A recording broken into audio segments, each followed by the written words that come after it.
Assalamualaikum warahmatullahi wabarakatuh. اسمي أوني نادرة بنت مأجهري. إن شاء الله اليوم نريد أن نقدم لكم التقديم الحديث من مجموعتنا تحت الموضوع إبطال المنكرات والبدع. Yang dimaksudkan dengan ibtalul munkarat wal bid'ah adalah menghapuskan kemungkaran dan bid'ah. Bismillahirrahmanirrahim. Alhamdulillahi rabbil alamin. Wassalatu wassalamu ala asyrafil anbiya'i wal mursalin wa ala alihi wa sahbihi ajma'in. Amma ba'd. Al-hadithul khamis بسند متصل إلى الإمام النووي رحمه الله تعالى ونفعنا بعلومه في الدارين آمين. عن أم المؤمنين أم عبد الله عائشة رضي الله عنها قالت: قال رسول الله صلى الله عليه وسلم: من أحدث في أمرنا هذا ما ليس منه فهو رد. رواه البخاري ومسلم. وفي رواية لمسلم: من عمل عملا ليس عليه أمرنا فهو رد. Maksudnya, daripada Ummul Mukminin iaitu Ummi Abdullah Aisyah radhiyallahu anha katanya, Rasulullah sallallahu alaihi wasallam telah bersabda, barang siapa yang mengada-adakan dalam urusan yakni agama kami ini suatu pekerjaan yang tiada daripadanya, maka yang diada-adakan itu tertolak. Diriwayatkan oleh Imam Bukhari dan Muslim. Dan dalam riwayat Muslim, barang siapa yang mengerjakan suatu pekerjaan yang tiada di atasnya urusan kami, maka ianya tertolak. Tayyib. Hadis ini diriwayatkan oleh Bukhari dan Muslim daripada Sayyidatina Aisyah radhiyallahu anha yakni Ummul Mukminin iaitu isteri kepada Rasulullah sallallahu alaihi wasallam. Menurut riwayat yang termasyhur, Rasulullah SAW mengahwininya dalam usianya 6 tahun di Makkah iaitu 3 tahun sebelum hijrah. Ketika Rasulullah SAW wafat, Sayyidatina Aisyah radhiyallahu anha ketika itu berusia 18 tahun dan hidup selama 40 tahun selepas itu. Ahli hadis meriwayatkan hadis daripadanya sebanyak 2,210 hadis. 174 daripadanya disetujui oleh Bukhari Muslim. 64 daripadanya diriwayatkan oleh Bukhari sendiri dan manakala 68 daripadanya diriwayatkan oleh Muslim. Hadis ini mempunyai beberapa perawi. Ada 4 perawi. Yang pertama ialah Al-Hadisu Rawahul Bukhari fi kitabis salih. Bab idza istalahu ala salahajjur fa salahal mardud. Hadis nombor 2550, iaitu di dalam bab apabila mereka berdamai di atas kezaliman maka perdamaian itu tertolak. Perawi yang kedua daripada Muslim di dalam kitabnya Al-Aqdiyah. Bab naqdul ahkam al-batilah wardul muhadatsatul umur, iaitu dalam bab penghapusan hukum hakam yang batil dan penolakan terhadap perkara-perkara pembaharuan. Hadis nombor 1718. Yang ketiga ialah Imam Abu Daud di dalam kitabnya As-Sunnah dalam bab fi lazumi sunnah, iaitu bab melazimkan sunnah pada hadis nombor 4606. Dan yang terakhir sekali ialah daripada Ibnu Majah di dalam kitabnya Al-Muqaddimah hadis nombor 14. Kemudian kita pergi kepada maksud bid'ah ataupun definisi bid'ah menurut Imam Asy-Syatibi. Imam Asy-Syatibi menerangkan definisi bid'ah dalam 2 perkara. Yang pertama dalam perkara ibadat dan yang kedua dalam perkara adat. Maksud bid'ah menurut Imam Asy-Syatibi dan perkara ibadat ialah tariqatun fid dini mukhtara'atun, maksudnya suatu jalan dalam agama yang dibuat-buat ataupun yang direka-reka tanpa ada dalil. Tudahi asy-syar'iyyata yuqsadu bisuluki 'alaiha, yang menyerupai syariat ajaran Islam yang dimaksudkan ketika menempuhnya. Al-mubalaghatu fi ta'abbudi lillahi subhanahu, yang dimaksudkan ketika menempuhnya adalah untuk berlebih-lebihan dalam beribadah kepada Allah Subhanahu Wa Taala.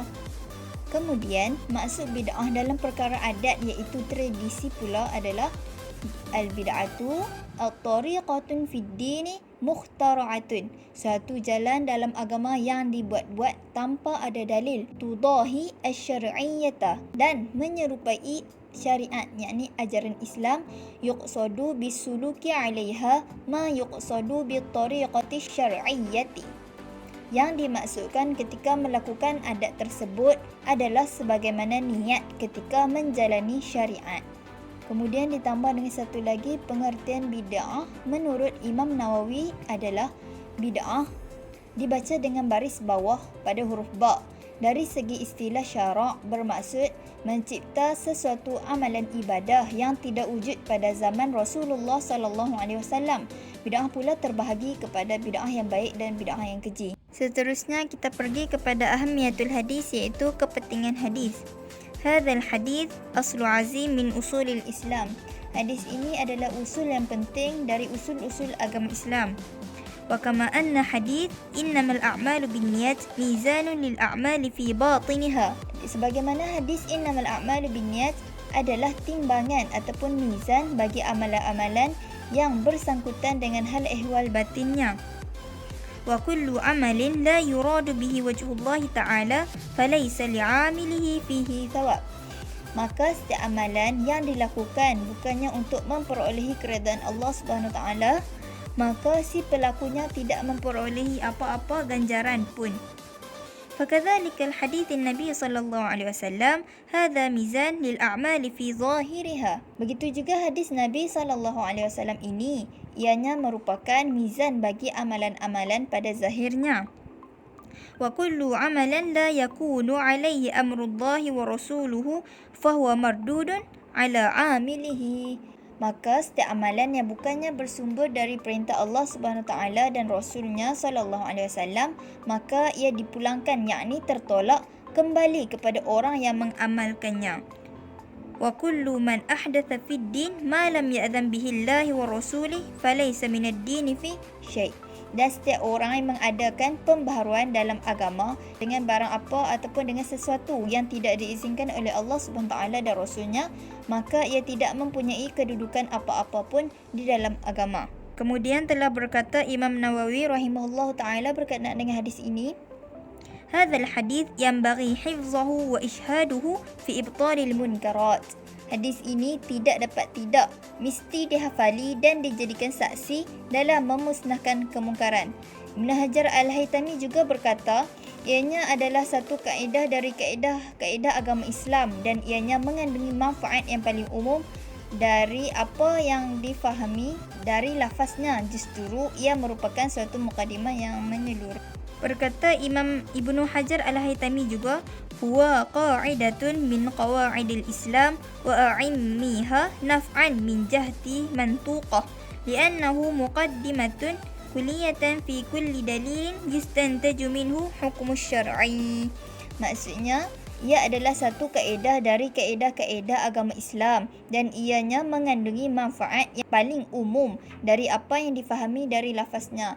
Justru itu, ia merupakan suatu mukadimah yang menyeluruh bagi setiap dalil yang menghasilkan hukum syariat.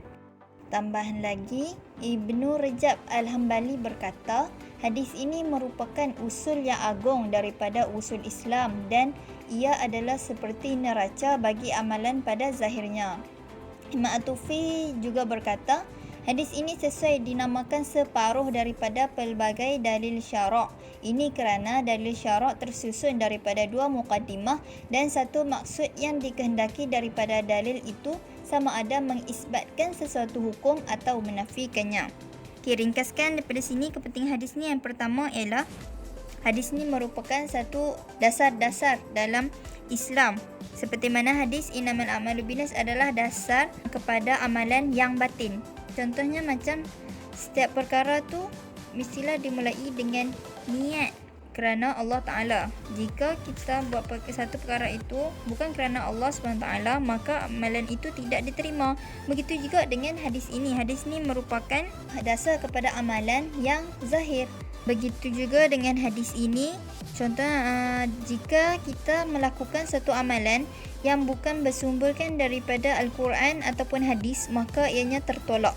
Dan yang kedua daripada Imam Nawawi, Dia berkata hadis ni boleh menjadi hujah ataupun saksi untuk kita menegakkan keadilan dan memusnahkan kemungkaran. Kemungkaran di sini bermaksud seperti orang yang mengada-adakan sesuatu dalam agama tanpa dalil dan tanpa mengikut syariat Islam.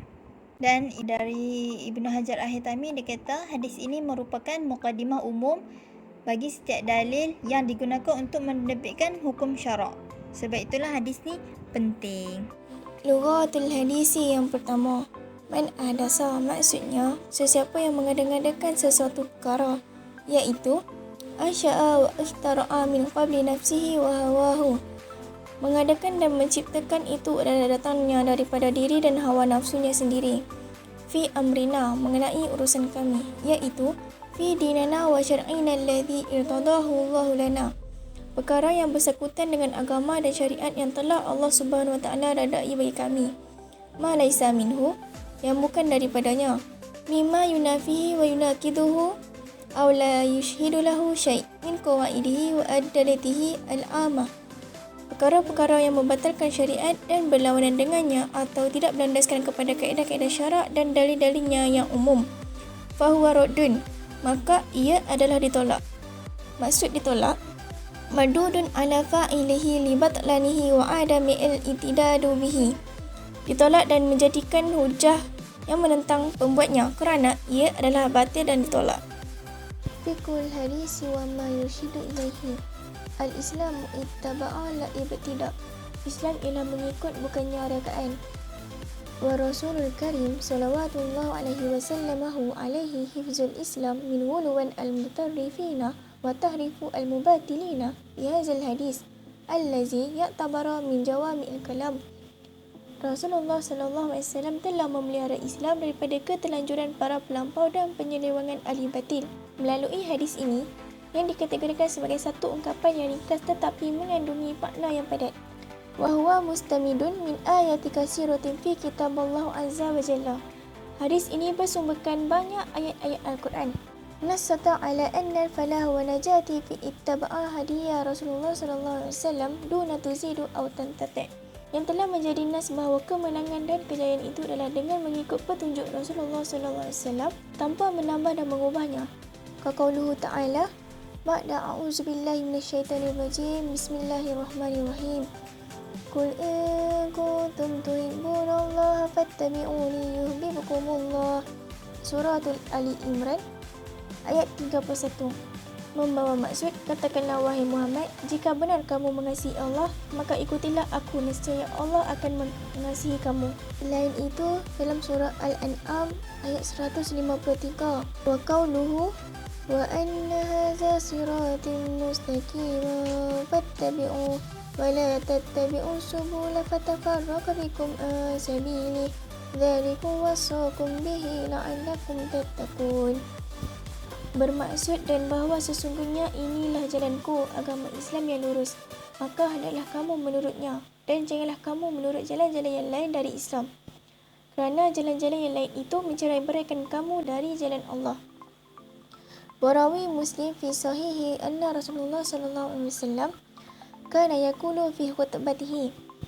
Imam Muslim meriwayatkan dalam kitab sahihnya bahawa Rasulullah SAW bersabda dalam khutbah baginda, khairul hadisi kitabullah wa khairul hudaya hudai Muhammad sallallahu alaihi wasallam wa syarrul umuri muhdatsatuha wa kullu muhdatsati bid'atu wa kullu bid'atin dhalalah.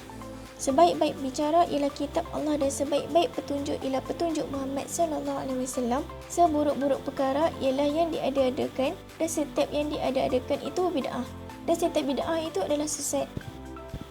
Warahul Baihaqi wa fihi ziyadati, terdapat penambahan dalam riwayat Al-Baihaqi, wa kullu dalalatun finnar, dan setiap kesesatan itu di dalam neraka tempatnya. Saniyan, a'malu mardudah, amalan yang ditolak. Wal hadisun nasun sarihun fi raddi kulli amalin laysa alaihi amrun syara' wa man tuqahu yadullu ala takidu a'malu bi ahkam syari'ah. Hadis ini merupakan nas yang jelas yang menolak setiap amalan yang tidak berdasarkan kepada syarak. Lafaz nas yang jelas ni bermaksud setiap amalan tu hendaklah bersandarkan kepada hukum-hukum syariat dan berhukum dengannya. Ka af'al mutakallifin. Contohnya ialah perbuatan mukallaf yang mengikut apa yang terdapat dalam Al-Quran dan As-Sunnah Rasulullah SAW, sama ada dalam bentuk suruhan ataupun larangan. Ad-dalalu kulla dalal an takhruju a'mal an nitaqu ahkam syari'ah fala tattakidu biha. Ia adalah sesuatu kesesatan yang nyata jika amalan itu terkeluar daripada jalan ataupun laluan hukum-hukum syariat dan tidak terikat dengan Al-Quran dan As-Sunnah. Wahiyya kisman, ibadat wa mu'amalat. Ammal ibadat, dari segi ibadat, fama kana minha kharijan an hukmillah wa rasulihi bil kulliyati fahuwa mardudun ala sahibihi.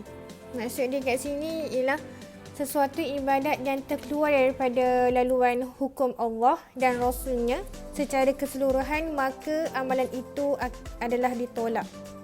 Wa huwa dakhala tahta qawluhu ta'ala a'udzu billahi minasyaitonir rajim am lahum syuraka'u syara'u lahum minad dini ma lam ya'zan bihillah. Maksudnya, patutkah mereka mempunyai sekutu-sekutu yang menentukan mana-mana bahagian dari agama mereka sebarang undang-undang yang tidak diizinkan oleh Allah. Surah Asy-Syura ayat 21. Wa misal zalika an yataqarraba ila Allah ta'ala bisama'in aghani aw biraqsi aw bin nazri ila wujuhin nisa aw bikashafar ra'si fi ghairil haram aw bima ashbaha zalika min muhdatsatil bashri wa jununil asri. Contohnya, seorang yang bertakarub yang mendekatkan diri kepada Allah SWT dengan mendengar nyanyian, menari, melihat wajah perempuan, mendedahkan kepala ketika buka ihram ataupun seumpamanya, merupakan ibadat perbuatan manusia dan kegilaan zaman sekarang. Mereka inilah di antara orang-orang yang Allah SWT telah butakan hati mereka daripada jalan kebenaran. Lalu mereka pun mengikut jalan-jalan kemaksiatan, jalan-jalan syaitan. Wahum fi batilihim kal arab al-musyrikin allazi nabtada'u ibadatan wa qurbatin ma anzalallahu biha min sultan. Sedangkan keadaan mereka yang ke arah kepada kesesatan yang dilakukan itu sama seperti orang Arab musyrikin yang telah mencipta ibadat dan kurbah amalan untuk mendekatkan diri kepada Allah yang tidak diizinkan oleh Allah. Wa qala Allahu azza wa jalla anhum a'udzu billahi minasyaitonir rajim wa ma kana salatuhum 'indal baiti illa muka'an wa tasdiyah. Maksudnya, dan tiadalah sembahyang mereka di sisi Baitullah itu melainkan bersiul-siul dan bertepuk tangan. Surah Al-Anfal ayat 35. Wa qad yazunnu ba'dhum amma kana qurbatan fi ibadah yakuna qurbatan fi ghairiha mutlaqan. Maksudnya, sebahagian mereka menyangka bahawa sesuatu yang menjadi kurbah adalah suatu ibadah, maka ia akan menjadi kurbah pada perkara yang lain. Misal zalika rijal allazina nazara fi ahdi Rasulullah sallallahu alaihi wasallam. Contohnya, seorang lelaki ni telah bernazar pada zaman Rasulullah an yaqumu fi syamsi wa la yaq'udu wa la yastazalla wa an yasuma fa amruhu an-nabi sallallahu alaihi wasallam wa an yaq'udu wa yastazilla wa an yatimma sawmuhu. Bahawa dia akan berdiri di tengah panas matahari, tidak akan duduk, tidak akan berteduh sambil dia berpuasa. Maka Rasulullah SAW pun menyuruh lelaki itu dengan bersabda baginda, hendaklah dia duduk mencari tempat berteduh dan meneruskan puasanya. Ammal mu'amalat, dari segi mu'amalat, kal uqudi wal fusuq faman kana munafiyan li syar'i bi kulliyah fahuwa batil wa mardud. Contohnya seperti segala jenis akad dan fasakh, pembatalan akad, sekiranya berlawanan dengan syarak secara keseluruhan, maka ia adalah batil dan ditolak. Dalil zalika ma hadasa fi ahdi Nabi sallallahu alaihi wasallam. Dalilnya ialah peristiwa yang berlaku pada zaman Rasulullah sallallahu alaihi wasallam. فقد جاءه سائل يريد أن يغير حد الزنا المعهود إلى فداء من المال ومتاع فرد عليه النبي صلى الله عليه وسلم في الحال وأبطل ما جاء به. Seorang lelaki datang menemui baginda meminta agar ditukarkan hukum hudud kesalahan zina yang telah ditentukan kepada tebusan dengan harta dan perhiasan. Ketika itu juga Nabi Muhammad SAW menolak serta-merta dan membatalkan permintaan lelaki tersebut apa yang dibawanya. وثلاثة بالأعمال المقبولة بمعنى amalan yang diterima. وهناك أعمال وأمور مستحدثة iaitu amalan yang baru, amalan yang tidak terdapat pada zaman Rasulullah SAW. لا تنافي أحكام الشريعة iaitu amalan yang tidak bertentangan dengan hukum syarak. بل يوجد في أدلة الشرعية وقواعده ما يؤيدها فهذه لا ترد على فاعلها بل هي مقبولة ومحمودة. Bahkan terdapat dalil dan kaedah syarak yang menyokongnya. Amalan ini juga tidak ditolak, malah diterima dan dipuji. وقد فعل الصحابة رضوان الله عليهم كثيرا من ذلك واستجازه وأجمعوا على قبوله. Dan para sahabat juga banyak yang melakukannya dan mereka mengharuskannya dan mereka juga telah bersepakat untuk menerimanya. وأوضح مثال على ذلك جمع القرآن في عهد أبي بكر الصديق رضي الله عنه في مصحف واحد. Contohnya yang jelas itu pada zaman Abu Bakar radhiyallahu anhu berlakunya perhimpunan Al-Quran dalam satu mushaf yang tidak berlaku pada zaman Rasulullah sallallahu alaihi wasallam. Bagaimana berlakunya pengumpulan Al-Quran dalam satu mushaf ini? Kerana pada zaman khalifah telah berlakunya pemurtadan besar-besaran dalam kalangan orang Arab. Maka Khalifah Abu Bakar ini segera menyiapkan pasukan dan mengirimkan orang muslimin untuk memerangi orang-orang murtad itu. Peperangan ini dinamakan Perang Yamamah yang terjadi pada tahun 12 Hijriah dan melibatkan sejumlah besar para sahabat dan hafiz. Dan maka gugurlah sebagai syahid 70 orang penghafal Al-Quran dari kalangan sahabat radhiyallahu anhum dalam peperangan ini. Hal ini membuat Umar bin Al-Khattab radhiyallahu anhu khawatir dan risau dan beliau mendatangi Abu Bakar radhiyallahu anhu dan mengusulkannya untuk mengumpulkan Al-Quran dan menulisnya kerana khawatir akan hilang dan musnah. Dikarenakan para penghafal Al-Quran banyak yang gugur dalam perang Yamamah, Umar radhiyallahu anhu takut jumlah mereka yang gugur itu akan semakin bertambah pada peperangan lain dan akhirnya Al-Quran akan semakin hilang dan terlupakan. Maka pada mulanya Abu Bakar ini menolak usulan ini, namun Umar radhiyallahu anhu terus memujuknya sehingga Allah melapangkan dada Abu Bakar radhiyallahu anhu untuk menerimanya. Maka terjadilah pengumpulan Al-Quran dalam satu mushaf. Wa kitabatu naskhun minhu wa irsaluha ila al-amsar ma'al qira' fi ahdi Utsman bin Affan radhiyallahu anhu. Dan begitu juga terjadi pada zaman Utsman Al-Affan radhiyallahu anhu, iaitu penyalinan beberapa naskah Al-Quran dan menghantarnya ke luar negeri beserta qari. Kenapa berlakunya penyalinan Al-Quran ini? Kerana pada tahun 25 Hijrah telah berlaku pula perbalahan yang hebat di kalangan muslimin mengenai perbezaan kaedah bacaan. Seterusnya mendatangkan masalah dan berlakunya perselisihan dari segi pembacaan Al-Quran. Maka Huzaifah bin Al-Yaman pun mencadangkan supaya Khalifah Utsman bin Affan mencari jalan untuk menyatukan kaum muslimin dengan cara menyelaraskan mushaf agar tidak berlaku lagi perbalahan dan perselisihan tentang bacaan tersebut. Khalifah Utsman radhiyallahu anhu telah membentuk satu jawatan kuasa penulisan Al-Quran yang diketuai oleh Zaid bin Sabit dan dibantu oleh beberapa sahabat yang lain yang terdiri daripada Abdullah bin Zubair, Zaid bin Al-As dan Abdul Rahman bin Harith. Jawatan kuasa ini dipanggil Panitia 4. 3 dari kalangan mereka adalah dari kalangan Muhajirin Quraisy, kecuali Zaid bin Sabit, seorang sahaja dari kalangan kaum Ansar. Maka daripada inilah terbentuknya resam Utsmani yang kita pakai sekarang. Wa misluhul kitabatu fi ulumin nahwu wal faraid wal hisab wat tafsir wal kalamu 'ala al-asani wa mutunul hadis wa ghairi zalik. Begitu juga dengan penulisan ilmu-ilmu nahwu, faraid, matematik, tafsir, perbahasan tentang sanad-sanad dan matan hadis dan lain lagi. Ini terjadi selepasnya zaman Rasulullah sallallahu alaihi wasallam.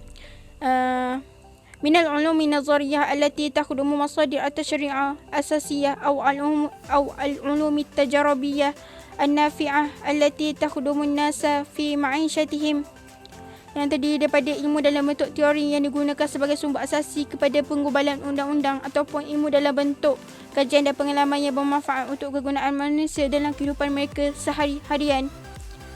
Watasilu bihim ila al-i'dad al-quwwata wa i'marul ard wa tamkinu li syar'illah wal hukmu bima anzalallah, dan boleh membawa kepada penyediaan kekuatan dan memakmurkan dunia, melaksanakan syariat Allah dan menghukum dengan hukuman yang diturunkan oleh Allah. Kesimpulannya daripada poin ketiga, amalan yang diterima ialah amalan yang baru yang tidak terdapat pada zaman Rasulullah, namun ianya tidak bertentangan dengan hukum syarak, maka ia pun diterima. Wal arba'atu bil bid'ah al mazmumah wal bid'ah mahmudah, bermakna bid'ah yang dikeji dan bid'ah yang terpuji. Wa nasilu ba'dal kalami 'ala al a'malul mardudah wal a'malul maqbulah ila natijatin wadihatun wa hasimatun. Selepas perbincangan tentang amalan yang ditolak dan amalan yang diterima, sekarang kita sampai kepada natijah yang jelas dan pemutus, iaitu kata putus daripada poin kedua dan poin ketiga, iaitu amalan yang ditolak dan amalan yang diterima. Wahya an ba'dul a'malil al-mubtada'atu al-mukhalafatu li syar'illah hiya bad'un sayyi'atin wa dalah, iaitu setengah amalan yang diadakan yang berlawanan dengan syariat Allah ialah bid'ah yang buruk lagi kan, sesat. Wa ba'dul a'malil mustahadisatin la tukhalifin asy-syar'a bal hiya muwafiqatu lahu maqbulatu fi fa hadhihi a'malu maqbulatu wa mahmudah wa minha ma huwa mundubun wa minha ma huwa fardun kifayah. Dan setengah amalan yang diadakan yang tidak bercanggahan dengan syarak, bahkan ia menepati syarak, adalah amalan yang diterima. Amalan yang diterima pula terbahagi kepada dua, iaitu sunat dan fardu kifayah. Contoh bid'ah mandub, iaitu bid'ah anjuran. Contoh anjuran mandub yang bermaksud anjuran, iaitu membangun prasarana jihad, membangun sekolah dan jabatan. Ini adalah semua perbuatan baik yang belum pernah ada pada generasi awal Islam. Wa min huna qala Syafi'i rahimahullahu ta'ala ma ahdatha wa khalafa kitaban aw sunnatan aw ijma'an aw asran fahuwa al-bid'atu ad-dalatu wa ma ahdatha min al-khairi wa lam yukhalifu syai'an min dhalik fahuwa al-bid'atu al-mahmudah. Dan dari sini Imam Syafi'i berkata, apa yang diada-adakan dan menyanggahi Al-Quran, Sunnah, Ijma' ataupun Asar. Asar di sisi muhadisin bermaksud adalah Al-Khabar, Al-Khabrun ataupun Al-Khabrun, iaitu sesuatu hadis sama ada marfu' yang disandarkan pada Rasulullah SAW ataupun mauquf yang disandarkan pada para sahabat radhiyallahu anhum ataupun maqtu' yang disandarkan pada para tabi'in. Maka ia adalah bid'ah yang sesat. Manakala perkara baru yang baik yang diwujudkan dan tidak menyanggahi semua itu, maka ia adalah bid'ah yang terpuji. Ringkasan daripada kata-kata Imam Syafi'i ini adalah bid'ah yang sesat, bid'ah yang keji ini ialah bid'ah yang sesat dan melanggar dan menyanggahi syariat Allah Subhanahu Wa Taala. Manakala bid'ah yang terpuji ini ialah bid'ah yang bertepatan dengan syarak. Wal bid'ah as-sayyi'atu qad takunu makruhah wa qad takunu haraman li dururiha wa fasadiha wa mukhalafatuha maqasidul Islam wa dururatuhu. Bid'ah yang buruk kadang-kadang boleh menjadi makruh dan kadang-kadang juga boleh menjadi haram, kerana boleh membawa kepada mudarat, fasad iaitu kerosakan, dan menyimpang daripada tujuan maqasid Islam yang sebenar dan keperluannya. وقد تصل بالإنسان إلى الكفر والزير والضلال وكالانتماء إلى الهيئات والجماعات التي تنكر وهي أو تتنكر لشرع الله. Kadang-kadang ia juga boleh membawa seseorang kepada kufur, menyeleweng dan sesat, seperti menganggotai dan memberi walak. Walak secara umumnya, pengertian walak ini ketaatan dan kepatuhan. Maksudnya di sini memberi kepatuhan dan ketaatan kepada pertubuhan dan jemaah yang mengingkari wahyu ataupun mengingkari syariat Allah. Au tunadi bitahkimul qawaninil wada'aitu wa tara tahkim syar'illahi takhlifan wa dha'ifan. Ataupun menyeru kepada berhukum dengan undang-undang buatan manusia serta menganggap hukum dengan syariat Allah sebagai mundur dan lemah. Mereka ni agung-agungkan hukum manusia berbanding hukum Allah. Wakal intimai ila jama'atin yad'una at-tasawuf wa yastahilluna tahawuna fil takalifu syar'iyyah wa la yakifuna 'inda hududi ma ahallahu wa huwa ma haramahu. Dan juga seperti mengogotai dan memberi ketaatan kepada jemaah yang mendakwa bahawa mereka adalah jemaah tasawuf yang mengharuskan bermudah-mudahan terhadap perintah-perintah syarak dan tidak menghiraukan apa yang dihalalkan dan diharamkan oleh Allah. Mereka ni tak kisah halal ke haram, ikut je.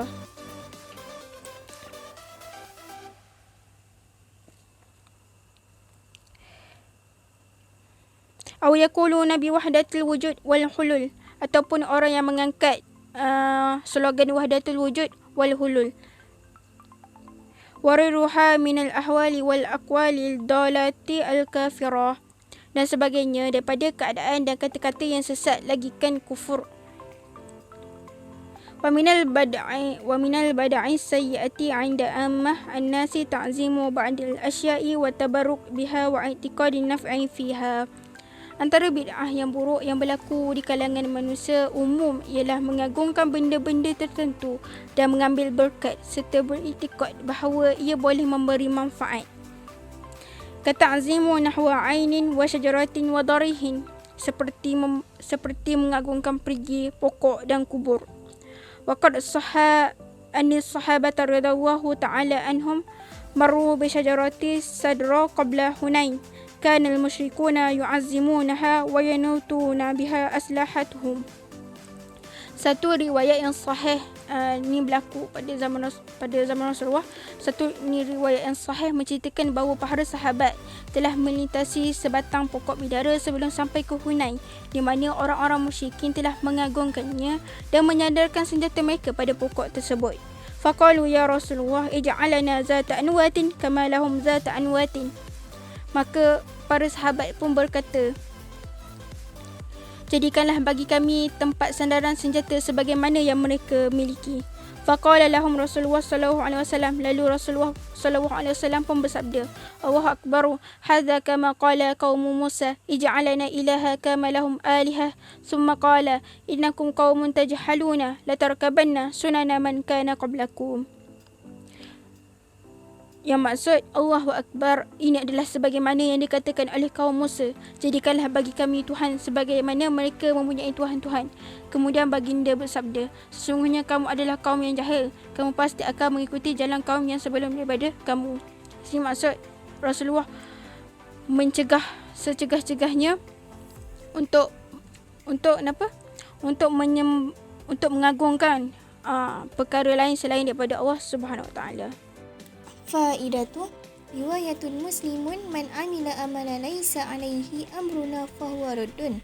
Anna ba'da al-mu'anadini bi bid'ata subuki ilaiha yuridu ala ihtijajana alaihi bi riwayati ula fayaqulu anna ma ahdasat fi dini syai'a. Fanawarinahu riwayatul muslimun man amila amala fatafahimuhu. Maksud dia, faedah daripada hadis yang diriwayatkan oleh Imam Muslim dengan lafaz man amila amala laisa alaihi amruna fahuwa raddun ialah apabila sebahagian golongan yang keras kepala dan mempertahankan bid'ah yang dilakukan menolak hujah kita melalui hadis riwayat pertama dengan berkata, aku tidak mendatangkan sesuatu yang baru dalam urusan agama. Maka kita kemukakan kepada mereka riwayat Imam Muslim ini dengan menggunakan lafaz man amila amala yang bermaksud barang siapa yang melakukan sesuatu amalan. Dengan itu kamu hendaklah memahaminya. Wa fi al-hadisi anna min ibtida'a fi dini bid'atan la tufiku asyar'i fa ismuha alaihi wa amilihi mardudun alaihi wa annahu yastahiqu al-wa'id. Bermaksud, dalam hadis ini ada disebut sesiapa yang mengerjakan bid'ah dalam urusan agama yang tidak bersesuaian dengan syarak, maka dia mendapat dosa. Amalan yang ditolak dan dia berhak memperolehi janji yang menakutkan. Wa fihi anna nahiyya yaqtadi al-fasad. Hadis ini juga menunjukkan bahawa sesuatu larangan an-nahyu terhadap sesuatu perkara menunjukkan bahawa perkara itu tidak sah. Ad-dina al-islami kamilul la naqisu fihi. Agama Islam adalah sempurna, tiada sebarang kekurangan padanya.